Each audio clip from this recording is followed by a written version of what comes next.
Hello everyone. आज के इस वीडियो लेक्चर में हम अल्टरनेटिव ऑक्सीडेज पाथवे और साइनाइड रेजिस्टेंट पाथवे के बारे में पढ़ेंगे। हम सब ईटीएस के अंदर जानते हैं जो माइटोकॉन्ड्रिया की इनर मेम्ब्रेन पर होता है। ईटीएस के अंदर कॉम्प्लेक्स फर्स्ट होता है, कॉम्प्लेक्स सेकंड होता है, कॉम्प्लेक्स थर्ड होता है, कॉम्प्लेक्स फोर्थ होता है, कॉम्प्लेक्स लास्ट में एटीपीएस कॉम्प्लेक्स होता है, सेम कॉम्प्लेक्स फिफ्थ कहते हैं। यहाँ पर कुछ प्लांट्स में, कुछ फंगस में और कुछ प्रोटोजोन्स के अंदर अल्टरनेटिव ऑक्सीडेज पाथवे पाया जाता है।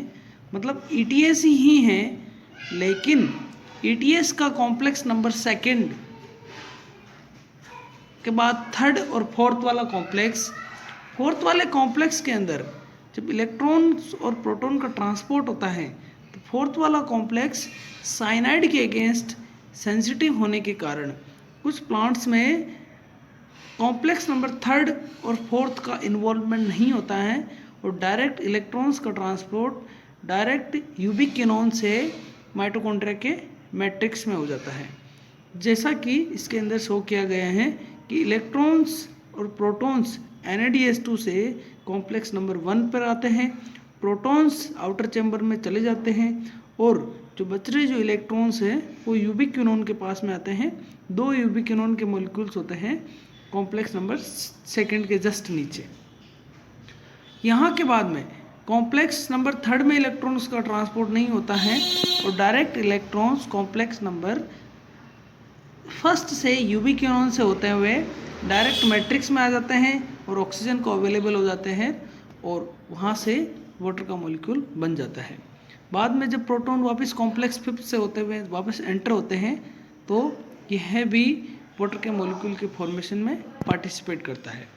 तो सिंपल सी इसकी डेफिनेशन होती है, transport of electrons from ubiquinone to direct matrix of mitochondria without involvement of complex third and fourth. इस पाथवे के अंदर कॉम्प्लेक्स थर्ड और फोर्थ का इन्वॉल्वमेंट नहीं होता है क्योंकि यह साइनाइड के प्रति सेंसिटिव होते हैं ये कॉम्प्लेक्स, इसलिए इनको काम में नहीं लिया जाता है। अब प्लांट्स, जैसे 2 प्लांट्स के नाम मैंने बताए हैं यहाँ पर, एक बोर्डो है, बोर्डो प्लांट का साइंटिफिक नेम होता है सोरोमेटम ग्यूटेटम, और पायसम है, पायसम के अलावा स्पाइनच भी है। इनके अंदर इस प्रकार का पाथवे पाया जाता है। यह पाथवे इनके अंदर क्यों पाया जाता है? क्योंकि इनके अंदर ETS भी पाया जाता है और यह वाला पाथवे भी मिलता है।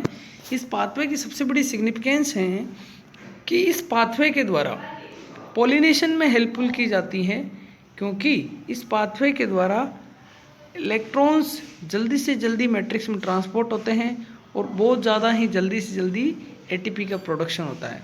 जितनी ज़्यादा वो ATP बनती है उतनी ज़्यादा उस प्लांट के अंदर हीट बनती है। उस प्लांट के अंदर जो भी वोलेटाइल मटेरियल है या वोलेटाइल केमिकल है उसका उतना ज़्यादा इवेपोरेशन होगा, और जितना ज़्यादा इवेपोरेशन होता है तो इंसेक्ट उतने ज़्यादा उसकी ओर अट्रैक्ट होते हैं। इंसेक्ट के अट्रैक्शन की वजह से उस प्लांट के अंदर पोलिनेशन बढ़ जाता है।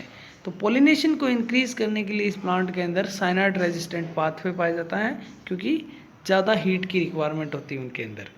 यहाँ पर कुछ इनिबिटर्स भी होते हैं इस पाथवे के भी, जैसे सबसे इम्पोर्टेंट है SHAM, शाम जिसको कहते हैं, सैलिसिल हाइड्रोक्सामिक एसिड, और N-प्रोपिल गैलेट।